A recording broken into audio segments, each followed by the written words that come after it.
بسم الله الرحمن الرحيم. الحمد لله رب العالمين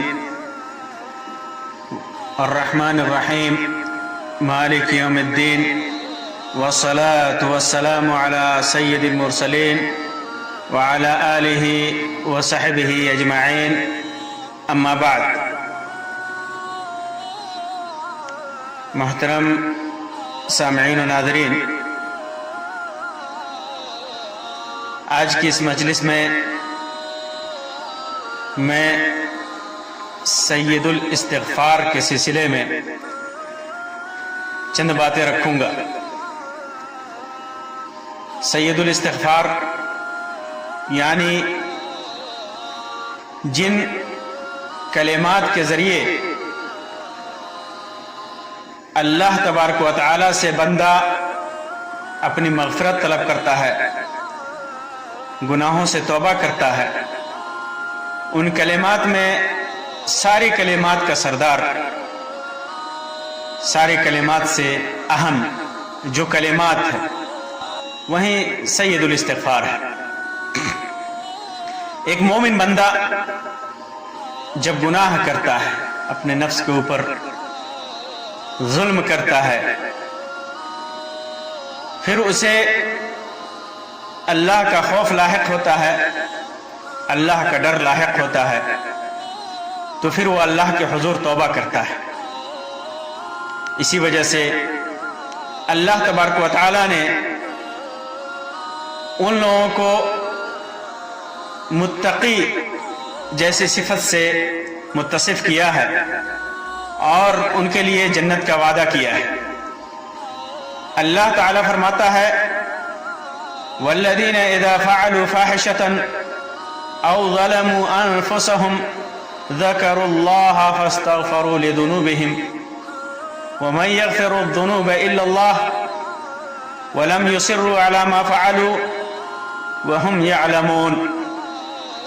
جب ان متقی لوگوں کے لیے جنت ان متقی لوگوں کے لیے تیار کی گئی ہے جن سے کوئی بے حیائی کا کام ہو جاتا ہے یا کوئی گناہ سرزد ہو جاتا ہے، تو اللہ پاک کو، اللہ تبارک و تعالی کو یاد کر کے اپنے گناہوں کی بخشش چاہتے ہیں، اور اللہ کے سوا کون ہے جو گناہوں کو بخشے، اور پھر توبہ کرنے کے بعد وہ اپنے برے کاموں پر جان بوجھ کر ہٹ دھرمی بھی نہیں کرتے، اس پر اصرار بھی نہیں کرتے، بار بار ان گناہوں کا ارتکاب بھی نہیں کرتے۔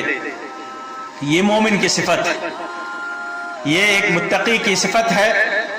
وہ جب گناہ کر لیتے ہیں تو اللہ کے حضور توبہ کرتے ہیں اور پھر ان گناہوں پر اصرار بھی نہیں کرتے، جس کا نتیجہ یہ ہوتا ہے کہ اللہ تبارک و تعالی انہیں بخش دیتا ہے اور اپنی جنت میں داخل کرتا ہے۔ سید الاستغفار کے سلسلے میں جن کلمات کو مغفرت طلب کرنے والے کلمات کے اندر سید اور سردار کا تمغہ ملا ہے، ان کلمات کے سلسلے میں صحیح بخاری وغیرہ کی روایت ہے، شداد ابن اوس رضی اللہ عنہ سے مروی ہے کہ اللہ کے رسول صلی اللہ علیہ وسلم نے ارشاد فرمایا، سید الاستغفار یہ ہے کہ تم کہے، سید الاستغفار یہ ہے کہ تم کہے، اور احمد اور نسائی وغیرہ کی روایت میں ہے کہ ان سید الاستغفار ان یقول العبد، سید الاستغفار یہ ہے کہ بندہ یہ کہے۔ اور ترمذی وغیرہ کی روایت میں عثمان بن ربیعہ سے جو شداد سے روایت کرتے ہیں کہ اللہ کے رسول صلی اللہ علیہ وسلم نے ارشاد فرمایا، الا ادلک علی سید الاستغفار، کیا میں تمہیں سید الاستغفار کے بارے میں نہ بتاؤں؟ اور امام نسائی نے جابر سے روایت کیا ہے جس کے اندر ہے تعلموا سید الاستغفار، سید الاستغفار، استغفار کے سردار کو سیکھ لو۔ اور وہ سید الاستغفار کیا ہے؟ اللہم انت ربی لا الہ الا انت اے اللہ تو میرا رب ہے، تیرے سوا کوئی معبود حقیقی نہیں، کوئی عبادت کے لائق نہیں، کوئی مستحق عبادت نہیں۔ خلقتنی وانا عبدک، تو نے ہی مجھے پیدا کیا ہے اور میں تیرا بندہ ہوں۔ وانا علی عہدک ووعدک ما استطعت، اور میں اپنی طاقت کے مطابق جتنی وسعت ہے، جتنی ہمت ہے اور جتنی طاقت ہے، تجھ سے جو وعدہ اور عہد کیا ہے میں نے اس پر میں قائم ہوں۔ یعنی جن نیکیوں کے کرنے کا میں نے تجھ سے عہد کیا ہے، جس ایمان کا میں نے تجھ سے عہد کیا ہے، وعدہ کیا ہے، جس توحید کا میں نے تجھ سے عہد اور وعدہ کیا ہے، اس پر قائم ہوں۔ اعوذ بک من شر ما صنعت، اور جو کچھ مجھ سے سرزد ہو رہا ہے، جو کچھ میں نے کیا ہے اور جو کچھ میں نے برائی کی ہے، ان برائیوں کے شر سے تیری پناہ چاہتا ہوں، ان برائیوں پر عذاب سے میں تیری پناہ چاہتا ہوں۔ ابوء لک بنعمتک علی، مجھ پر تیری جو نعمتیں ہیں، جو تو نے میرے اوپر انعام کیا ہے، میں اس کا اقرار کرتا ہوں۔ وابوء لک بذنبی، اور میں نے جو گناہ کیا ہے اس گناہ کا بھی اعتراف کرتا ہوں۔ فاغفر لی، تو مجھے بخش دے، میری مغفرت فرما۔ فإنہ لا یغفر الذنوب الا انت، کیونکہ تیرے علاوہ کوئی گناہوں کو بخشنے والا نہیں ہے۔ اللہ کے رسول صلی اللہ علیہ وسلم فرمایا اس کی فضیلت میں، سید الاستغفار کی فضیلت میں اور اس کے فائدے کے سلسلے میں فرمایا وَمَنْ قَالَهَا مِنَ النَّهَارِ مُوقِنًا بِهَا، جس نے اس دعا کے الفاظ پر یقین رکھتے ہوئے دل سے یقین رکھتے ہوئے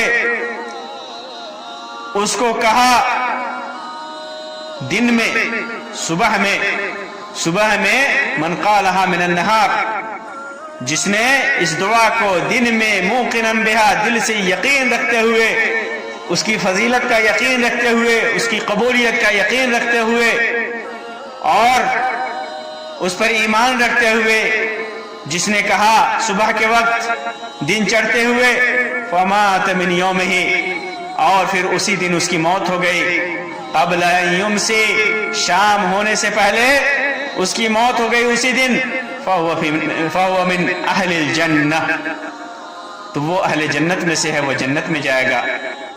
ومن قالها من اللیل وهو موقن بها، اسی طرح یقین کے ساتھ، تصدیق کے ساتھ، ایمان کے ساتھ جس نے رات کو یہ دعا پڑھی، شام کے بعد یہ دعا پڑھی، فمات قبل ان یصبح، اور صبح ہونے سے پہلے اس کی موت ہو گئی، فهو من اہل الجنہ، تو وہ اہل جنت میں سے ہوگا، کیونکہ اس نے خلوص دل کے ساتھ، یقین کے ساتھ توبہ کیا ہے، تصدیق کے ساتھ توبہ کیا ہے، اپنے سارے گناہوں سے توبہ کیا ہے، اس وجہ سے اس کے سارے گناہ معاف ہو چکے ہیں، اور جب اس کی موت ہوگی، صبح میں توبہ کیا، شام تک موت ہو گئی، اہل جنت میں سے ہوگا۔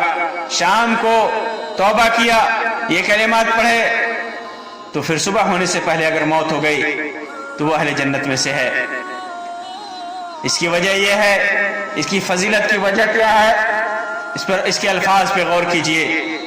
یہ توبہ جب بندہ کر رہا ہے تو خالص عبودیت اور آداب عبودیت پر مشتمل کلمات ہیں، عبودیت کا اعتراف ہے، آداب عبودیت کا خیال رکھا گیا ہے، بندہ اپنی بندگی کا اعتراف کر رہا ہے اور اپنے مالک کی عبودیت کا اعتراف کر رہا ہے خالص دل سے، اس لیے اس کی اتنی فضیلت ہے۔ اسی طرح یہ الفاظ توبہ کے تمام معانی کو شامل ہے. توبہ کے جتنے بھی معانی ہو سکتے ہیں، جتنے بھی مفاہیم ہو سکتے ہیں، وہ سب کو شامل ہے. اسی طرح ان کلمات کے اندر اللہ تعالیٰ کی الوہیت اور اس کی عبودیت کا اقرار ہے، اس کی معبودیت کا اقرار ہے. اسی طرح اس کے اندر اللہ تعالیٰ نے جو بندے سے عہد لیا ہے اس کا بھی اقرار ہے. اور ان کلمات کے اندر اللہ نے جو وعدہ بندے سے کر رکھا ہے کہ وہ نیکی کرے گا تو انہیں جنت نصیب ہوگی، اس کا بھی اقرار ہے.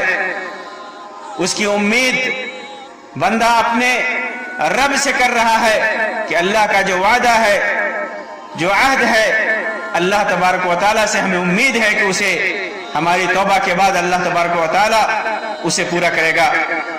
اسی طرح بندے سے جو گناہ سرزد ہو جائے اس سے اللہ کی پناہ مانگی گئی ہے ان کلمات کے ذریعے، اور جو اللہ کی پناہ مانگتا ہے اللہ تبارک و تعالیٰ اسے ضرور اپنی پناہ میں اور اپنی رحمت میں جگہ دیتا ہے. اسی طرح بندے نعمت کی نسبت بندہ ان کلمات کے ذریعے اللہ کی تبارک و تعالیٰ کی طرف کر رہا ہے، اور گناہ کی نسبت اپنی طرف کر رہا ہے. جو بھی نعمت اسے میسر ہے وہ اللہ تبارک و تعالیٰ نے ہی دیا ہے، اور جو کچھ بھی گناہ کیا ہے وہ خود اس نے اپنی طرف سے اس کا ارتکاب کیا ہے. اسی طرح اس کے اندر ان کلمات کے اندر اللہ کی رحمت اور مغفرت کی رغبت اور چاہت کا اظہار ہے کہ کس طرح بندہ اپنے رب کی رحمت اور اس کی مغفرت کا خواہاں ہے، کس طرح بندہ اپنے رب کی مغفرت چاہ رہا ہے. اسی طرح اس کے اندر اس بات کا بھی اعتراف ہے، اس بات کا بھی اقرار ہے کہ اللہ کے علاوہ کوئی توبہ قبول نہیں کر سکتا، کسی کے سامنے توبہ نہیں کیا جا سکتا. اللہ ہی توبہ قبول کرنے والا ہے اور وہی مغفرت کر سکتا ہے. اللہ کے علاوہ کوئی اس کی مغفرت نہیں کر سکتا، اللہ تبارک و تعالیٰ کے علاوہ کوئی اس کی توبہ قبول نہیں کر سکتا. وہی معبود حقیقی ہے، وہی خالق ہے، وہی رازق ہے، سارے امور کا مدبر وہی ہے. بندوں کو گناہ پر معافی دینے کا حق صرف اسی کو حاصل ہے، جنت اور جہنم دینے کا حق صرف اسی کو حاصل ہے. یہ عظیم معانی، یہ بڑے بڑے عبودیت اور توبہ کے معانی ان کلمات کے اندر پوشیدہ ہیں. اسی وجہ سے ان کلمات کو سید الاستغفار یعنی مغفرت طلب کرنے کا سردار کہا گیا ہے. اللہ تبارک و تعالیٰ سے دعا کیجیے کہ اللہ تبارک و تعالیٰ ہمارے تمام گناہ معاف فرمائے اور ہمیں توفیق دے کہ ہم اس کی عبادت صحیح طریقے سے کریں، اور اللہ تبارک و تعالیٰ ہمارے گناہوں کو معاف فرما کر ہمیں جنت میں جگہ دے.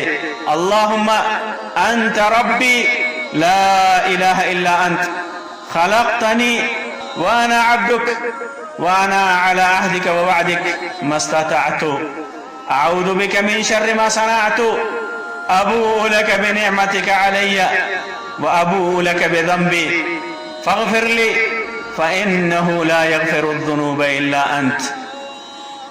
آمين يا رب العالمين. وآخر دعوانا أن الحمد لله رب العالمين وصلى الله على خير خلقه وسلم. والسلام عليكم ورحمة الله وبركاته.